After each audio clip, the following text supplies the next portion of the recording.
तरह से झेलते रहेंगे? कब तक हम लोग इस तरह से इसे प्रताड़ना सहेंगे? बताइए, हम लोग कब तक ऐसे सहन करते रहेंगे हम लोग? अगर आप टीजीटी के कैंडिडेट्स हैं या फिर पीआरटी के या फिर पंचायत सचिव के कैंडिडेट्स हैं तो इन सभी के रिगार्डिंग एक न्यूज़ पब्लिश हुई है और ये काफ़ी ज़्यादा रिलेवेंस है इस पेंडिंग वैकेंसी के संदर्भ में। यानी कि जिस तरह से टीजीटी, पीआरटी या फिर पंचायत सचिव जिस तरह से हाई कोर्ट या फिर सुप्रीम कोर्ट से जीतने के बावजूद भी उनकी वैकेंसी अभी तक लटकी हुई है या फिर अभी तक पेंडिंग में बनी हुई है, उसी के रिगार्डिंग जस्ट सिमिलर यूपी में भी यूपी पुलिस का वैकेंसी अभी तक रुकी हुई है। तो जिस तरह से झारखंड में जो सरकार बनी है यानी कि हेमंत सोरेन सरकार, तो ये भी चुनाव के दौरान वादा किया था विभिन्न अभ्यर्थियों से कि हमारी सरकार जैसे ही बनेगी उसके बाद आप सभी का नियुक्ति करा दिया जाएगा।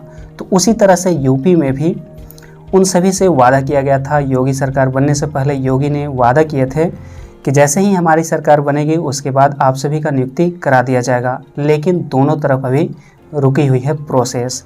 और जस्ट यहाँ पर सिमिलर जितने भी एक्टिविटी किए गए हैं अभ्यर्थियों के द्वारा, जस्ट वहाँ भी वो उसी प्रकार की एक्टिविटी किए गए हैं।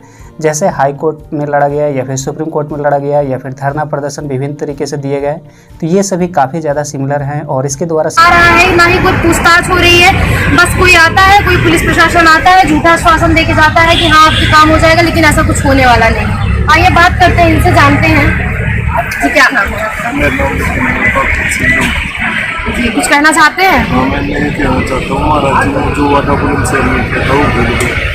मैं यहाँ 5 तारीख से बुलंदशहर पे हूँ, आज मेरा 16वां दिन है। कोई यहाँ मॉनिटरिंग करने नहीं आता, जांच करने नहीं आता। अभी मैं LIU से बोला, मैं मेरी तबीयत बहुत खराब है, अब एक बार जाँच करा दीजिए। जो LIU के इंस्पेक्टर है दिनेश शर्मा जी, उन्होंने भी अपने फोन से उनके पास में 3 बार फोन मिला। उन्होंने फोन उठाया कि नहीं उठाया? फोन नहीं उठाया, कोई जवाब नहीं, कोई किसी प्रकार का कोई रिस्पॉन्स नहीं है। हमारी पुलिस प्रशासन ऐसा कैसे कर सकती है कि हमारे यहाँ कोई अगर पेशेंट है, उसको गार्डन में अगर कोई पेशेंट है तो उसका ध्यान क्यों नहीं रखा जा रहा है? ये बात हम सरकार से पूछना चाहेंगे, जो कि उनका कहना है कि अगर कभी भी किसी को भी कोई इमरजेंसी होती है तो वो एम्बुलेंस अगर बुलाए तो वो मौके पर मौजूद हो जाती है। अगर पुलिस प्रशासन को कॉल करें, इमरजेंसी पे कॉल करें तो मौके पर मौजूद होती है, लेकिन ऐसा कहीं भी पाया नहीं जा रहा है। बहुत लोग पीड़ित है, बहुत लोग परेशान है। उनका कहना है कि इन्होंने इस न्यूज़ के माध्यम से काफ़ी कुछ समझा जा सकता है कि टीजीटी, पीआरटी या फिर पंचायत सचिव के संदर्भ में अगला स्टेप क्या सही रहना चाहिए। तो यहाँ पर देख सकते हैं कि 12 साल से नौकरी के लिए संघर्ष और हाई कोर्ट और सुप्रीम कोर्ट में केस जीतने के बाद भी यूपी पुलिस भर्ती 2009 के अभ्यर्थियों को नहीं मिली है नियुक्ति। तो जस्ट यहाँ पर सिमिलर ही है, पूरा न्यूज़ को जरूर देखिएगा ताकि समझ सकें कि आखिर किस तरह के प्रॉब्लम क्रिएट हो रहे हैं। तो यहाँ पर भी जिस तरह से झारखंड सीएम जो हैं हेमंत सोरेन ने वादा किया था विभिन्न अभ्यर्थियों से, पंचायत सचिव के अभ्यर्थियों से या फिर टीजीटी या फिर पीआरटी के अभ्यर्थियों से कि हमारी सरकार बनते ही आप सभी की नियुक्ति करा दी जाएगी, लेकिन अभी तक नहीं हो पाई है। तो सीएम ने वादा किया था सरकार बनते ही दूंगा नियुक्ति, तो यहाँ भी यही स्थिति है। तो यहाँ पर देख सकते हैं और आपको बता दूँ कि ये न्यूज़ आज की है। यहाँ पर देखें 10 घंटा पहले पब्लिश हुई है दैनिक भास्कर ऐप पर। तो लखनऊ के इको गार्डन में यूपी पुलिस भर्ती 2009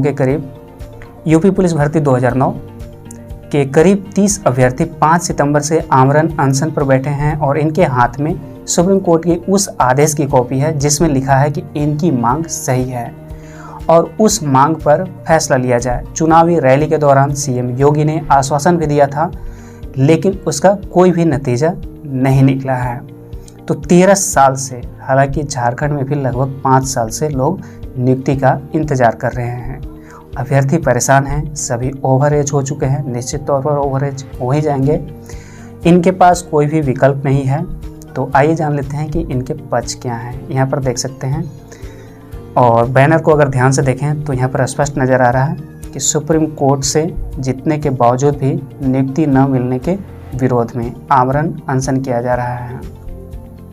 नियुक्ति दो या फिर फांसी दो, इनके द्वारा स्लोगन लगाया गया है और विभिन्न अभ्यर्थी बैठे हुए हैं। तो यहाँ पर देख सकते हैं अभ्यर्थियों का पक्ष जानने से पहले हम इस भर्ती के बारे में जान लेते हैं। तो ये जो है बसपा सरकार ने 35,000 पद निकाले थे, जिसमें 28,149 पद भरे गए। और जस्ट इसी तरह से रघुवर सरकार ने यहाँ पर पद निकाले थे। अगर पंचायत सचिव के संदर्भ में बात करें तो लगभग 3,000 पद और टीजीटी पीआरटी के संदर्भ में बात करें तो लगभग 17,000 पद थे। तो 2009-10 में प्रदेश में बसपा की सरकार थी। तत्कालीन सीएम मायावती ने पुलिस विभाग में 35,000 भर्ती का ऐलान किया और फिजिकल के बाद लिखित परीक्षा हुई, पेपर में 6 सवाल ऐसे आए थे जो कि गलत थे। तो झारखंड में हालांकि नियमावली गलत थे जो कि 11-13 कर दिया गया था, तो यहाँ पर क्वेश्चन गलत करने के मामले सामने आए हैं। तो रिजल्ट जारी हुआ तो इन 6 सवालों के कारण करीब 450 अभ्यर्थी इस भर्ती से बाहर हो गए। तो यहाँ पर समझ सकते हैं कि मात्र 450 अभ्यर्थी यहाँ पर प्रभावित हैं और किस तरह से यूपी सरकार को प्रभावित कर रहे हैं, जैसा कि आपने वीडियो में देखा। तो अभ्यर्थी पहले सरकारी दफ्तर और नेताओं के पास, फिर कोर्ट चले गए। तो हालांकि इनकी जो इच्छा है, प्रबल इच्छा है नौकरी पाने के लिए, और इसी इच्छा की वजह से लगातार ये आंदोलन कर रहे हैं और यहाँ तक कि आमरण अनशन भी कर रहे हैं कंटिन्यू। तो आंदोलन कर रहे संदीप पटेल कहते हैं कि रिजल्ट आने के बाद हम लोग पहले अधिकारियों और नेताओं के पास गए, लेकिन कहीं भी हमारी बात नहीं सुनी गई और हम सभी अभ्यर्थियों ने इलाहाबाद हाई कोर्ट में याचिका दायर कर दी और 2015 में कोर्ट ने हमारे हक में फैसला देते हुए सभी 6 गलत सवालों के नंबर देने को कहा, लेकिन सरकार नहीं मानी। तो यहाँ पर समझ सकते हैं फ्रेंड्स कि 450 अभ्यर्थी कितना मतलब मजबूत तरीके से अपनी आवाज़ को उठा रहे हैं हाई कोर्ट, सुप्रीम कोर्ट या फिर यूपी सरकार से। तो अगर पंचायत सचिव के संदर्भ में बात करें तो लगभग 4500 कैंडिडेट हैं, 4500 से हालांकि ज़्यादा ही हैं, लेकिन समझ सकते हैं इसके मुकाबले 10 गुना ज़्यादा कैंडिडेट हैं। तो अगर सभी की प्रबल इच्छा होगी तो निश्चित तौर पर यहाँ भी आउटपुट जरूर निकलेंगे। तो यहाँ पर देख सकते हैं अभ्यर्थी हैं और संदीप जो हैं इस आंदोलन का नेतृत्व कर रहे हैं और उनके हाथ में सुप्रीम कोर्ट का ऑर्डर है। जस्ट एकदम यहाँ पर पंचायत सचिव के रिगार्डिंग है। जिस तरह से यहाँ पर गुलाम हुसैन जी या फिर जो विभिन्न अभ्यर्थी हैं, विकास चौबे जी उन कोर्ट का ऑर्डर लेकर विभिन्न जो मंत्रालय हैं या फिर अधिकारीगण हैं उन सभी के पास जा रहे हैं और लगातार प्रयास कर रहे हैं रिजल्ट निकालने को लेकर। उसी तरह से यहाँ पर भी लगभग मात्र 450 कैंडिडेट लगे हुए हैं रिजल्ट निकालने को लेकर या फिर अपनी नियुक्ति को पूरा करने को लेकर। तो अभ्यर्थियों को जब नियुक्ति नहीं मिली तो सभी ने सुप्रीम कोर्ट में याचिका दायर कर दी और अनुज धामा बनाम यूपी सरकार का केस बना। कोर्ट ने दोनों पक्षों को सुनने के बाद यहाँ पर अनुज धामा बनाम यूपी सरकार का केस और यहाँ पर झारखंड सरकार बनाम यहाँ पर कौन था, सुष्मिता मंडल बनाम यहाँ पर झारखंड सरकार था। तो उसी तरह से यहाँ भी कोर्ट ने दोनों पक्षों को सुनने के बाद 2017 में अभ्यर्थियों के हक में फैसला सुनाया। हालांकि यहाँ पर 2022 में फैसला सुनाया गया है। तो हाई कोर्ट के तरह यहाँ भी सरकार को आदेश दिया गया कि इन अभ्यर्थियों को गलत सवालों के नंबर दिए जाएं, लेकिन 5 साल बीत जाने के बावजूद भी इन्हें वह नंबर नहीं दिया गया है। तो हमने कुछ भर्तियों में पता किया कि क्या गलत सवाल आने पर उनके नंबर दिए जाते हैं। तो इस तरह से 3 भर्तियों का उदाहरण है। तो पिछले 3 भर्तियों में मतलब गलत नंबर के अगर गलत क्वेश्चन पूछे गए हैं तो उसमें उनको नंबर मिले हैं, जो कि यहाँ पर एग्जाम्पल के तौर पर देख सकते हैं। तो 2014 में यूपी दारोगा भर्ती परीक्षा में कुल 18 सवाल गलत आए थे और इन गलत सवालों के चलते बड़ी संख्या में लोग बाहर हो गए। अभ्यर्थी सुप्रीम कोर्ट पहुँच गए। कोर्ट ने अनिल कुमार व अन्य बनाम यूपी सरकार की बातों को सुना और कोर्ट ने आदेश दिया कि उन 18 गलत सवालों के नंबर उन लोगों को दिए जाएं जिन्होंने इसे हल करने की कोशिश की है। तो सरकार ने ऐसा ही किया और नियुक्ति देनी पड़ी। हालांकि जो अभी जजमेंट आया है उसके अनुसार सरकार को भी नियुक्ति तो देनी ही पड़ेगी। हो सकता है थोड़ा लेट हो, लेकिन देनी ही पड़ेगी। तो यहाँ पर कोशिश करना है कि जल्द से जल्द रिजल्ट निकालने की प्रयास कराया जाए। तो टीईटी 2017 की परीक्षा में भी 14 गलत सवाल पूछे गए थे और याचिका में कहा गया कि 15 अक्टूबर को हुई परीक्षा में 8 सवालों के जवाब या तो गलत हैं या फिर उनके 2 विकल्प सही हैं। तो कोर्ट ने आखिर में अभ्यर्थियों की बात को सही माना और 14 सवालों के नंबर भी दिए।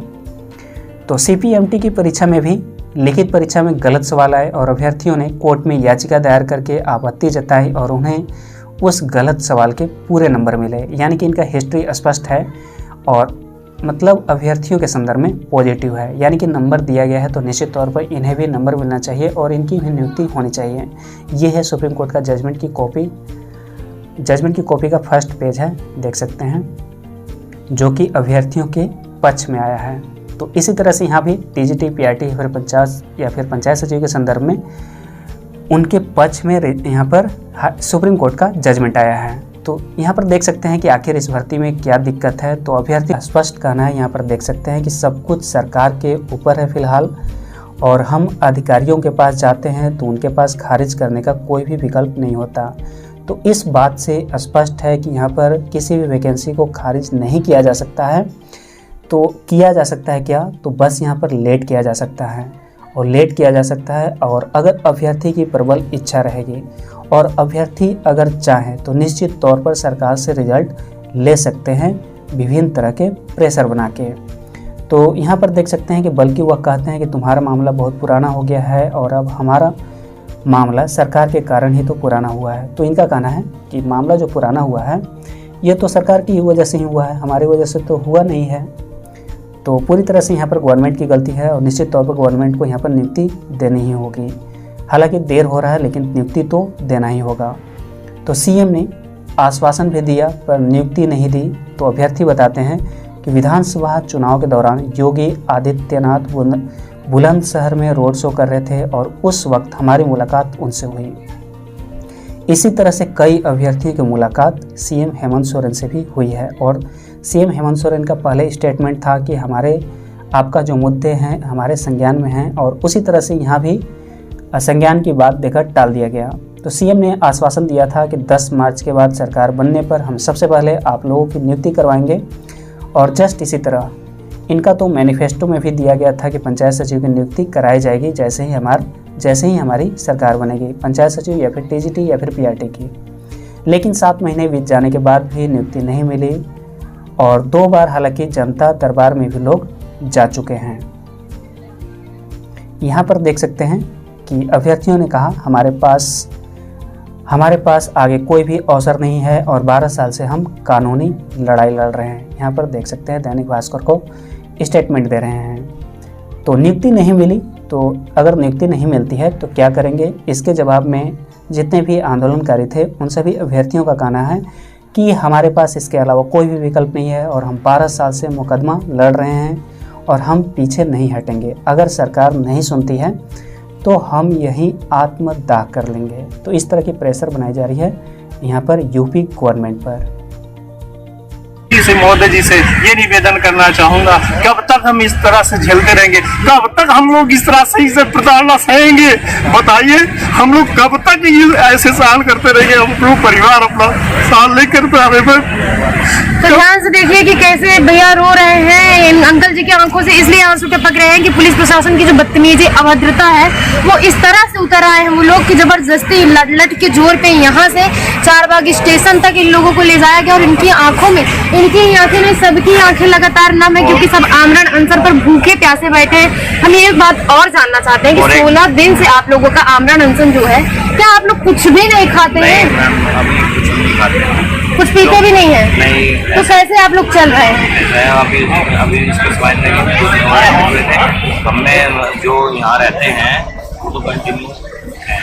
तो यूपी पुलिस के जितने भी कैंडिडेट्स हैं उन सभी के द्वारा जो स्टेप लिए गए हैं सुप्रीम कोर्ट के रिगार्डिंग या फिर धरना प्रदर्शन के रिगार्डिंग या फिर आमरण अनशन के रिगार्डिंग, तो इससे आप स्पष्ट रूप से समझ सकते हैं कि आगे आने वाले स्टेप क्या होने चाहिए टीजीटी, पीआरटी या फिर पीएस के संदर्भ में।